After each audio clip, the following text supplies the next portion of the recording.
সমস্যা নদী ভাঙানোর জন্য আমাকে সরকারের কাছে আবেদন করে এই জায়গায় বস্তা ফেলানো হয়েছে। তারপর ওই মাঝখানে থেকে বালু কাইটা নিয়ে হরিরামপুরের বালু শিবালা থানায় নিতে আছে। হ্যাঁ অনেকবার ভালোভাবে রেকোয়েস্ট করা হয়েছে বলে ডিজারটা সরান, মা বোনেরা সবাই এই জায়গায় গোসল করে, হ্যাঁ সরাইব না, সুতি কথা সরাইব না গোসল এন থেকে ডিজার নদী ভাঙ্গা যাইতেছে। এরকম করে ভাঙ্গা চলে গেলে আমাকে যাবো কোথায়? আমরা এই নদী ভাঙ্গা বাঁধতেছে, তারা বাড়ির বলছে মাটি কাটতেছে।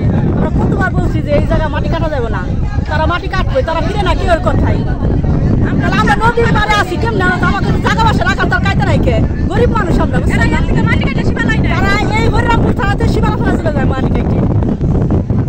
আমরা এই দিনারে ফিরে বাড়িতে আমরা সব করছি সুস্থভাবে, তারা কইছি মানে না, তারা এসে হেরতে হয় যে মাটি কাটুন ফিরে পাবো না। তুমি কি করবো? বাধ্য আমরা মাটি করলাম।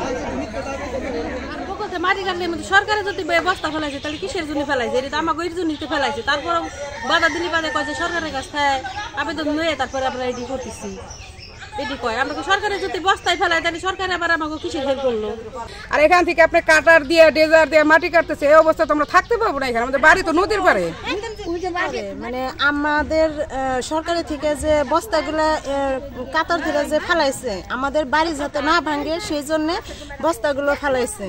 তো এখন যদি মাটি যে জায়গা থেকে কাটে ওই জায়গা থেকে, মানে যে জায়গা ডিজার বসাইছে ওই জায়গা থেকে মাটি কাটে সেরে যদি নিয়ে যায়, তাহলে তো এই বস্তা ফেলানোর মানে কোনো ব্যবস্থা আমরা দেখতে পারতেছি না। তাহলে তো আমাদের বাড়ি ঘর ভাঙে যাবো, আমরা থাকতে পারবো না, তাহলে আমরা যাব কোথায়? তারপরে আবার এই যে খুঁটাগুলা বসিয়ে যে পাইপগুলো বসাইছে, মানুষ চলাফেরা করতে পারে না ঠিক মতো। আমরা গোসল করতে আসলে পারে জায়গায় জায়গায় মানুষ পায়খানা করে রেখে দেয়, আর তাহলে আমরা চলাফেরা করবো কিভাবে?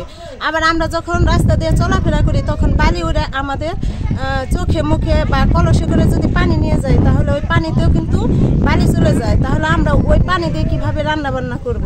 তাহলে আমাদের মনে করেন যে সব দিক দিয়েই মানে সমস্যা এই বালি কাটার।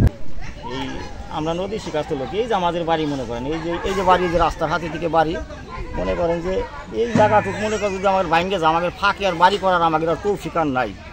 এই যে মাটি মনে করেন যে চরের দিকে কাটতো, আবার এই যে ইদানিঙ্গা বাড়ি বগল থেকেই মনে করেন যে রাত্রে মনে করেন গোপনে এইভাবে কিছু মাটি কাটতেছে। মনে করেন যে এই ভাঙ্গে যায়, তাহলে আমরা কই জায়গায় যাবো, আমরা কার জায়গায় যাই মনে করেন দাঁড়াবো, আমাকে তো কিনার আর তৌফিকার আমাদের থাকবো না। এই হলো আমার প্রত্যাশা, যাতে ডেজারগুলো না থাকে বা চলে যায়, যাতে আমাদের এই বাড়ি ঘরগুলো রক্ষা করে। এই বস্তা অনেক টাকার বস্তা মনে করেন কেবল ফেলাইছে।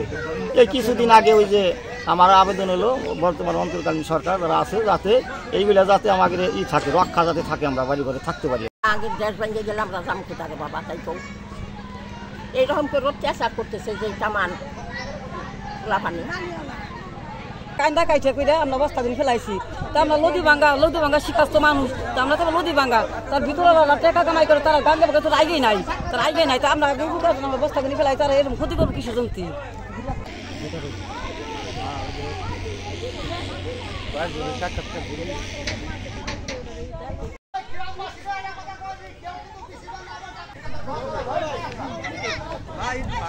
ভিডিও না করলে